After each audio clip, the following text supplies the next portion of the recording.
Ал саламатсыздар ма балалар? Қазір математикадан тест аламыз.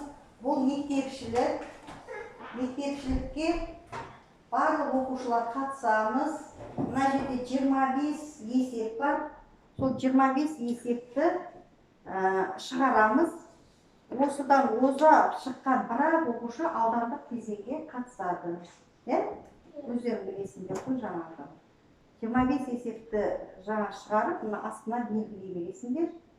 Ең жоғарғы балл жинаған оқушы аудандық кезеңге қатысады. Бұл мектепшілік кезең. Бәріміз түгелміз ғой, иә? 11 оқушы ма? Жарайсыңдар. Мына Аида, алда белгілей бер, шығара бер, бос жеріне шығарып белгілей бер. Сұлу, Босын, Талшын, Алуа, Сайын, Сырым,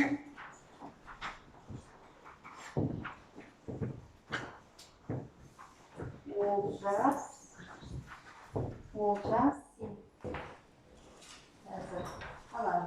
бірінші екінші нұсқаны.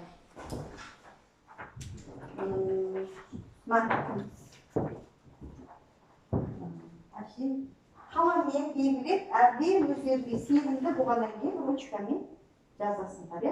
Ал іске сәт басталды белгілей беріңдер. Бірінші қазір беремін.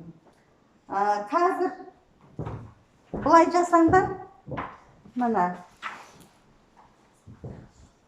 ең оңайынан бастап шығарыңдар, әйтпесе уақыт кетіп қалады. Димаштан бермей қалдым ба? Қай есеп оңай, сол есептен бастап жазасыңдар. Жанына жазсаңдар да болады. Бірінші есептеп не арқа шығарып жазсаңдар да болады. Бос жеріне жаза беріңдер. Дәптерге шығарып, анаған белгілесіңдер де болады. Ал қайсысы оңай, содан бастаңдар. Болмаса ең шығарыңдар. Артық нәрсе қолданбаймыз. Тек қана қара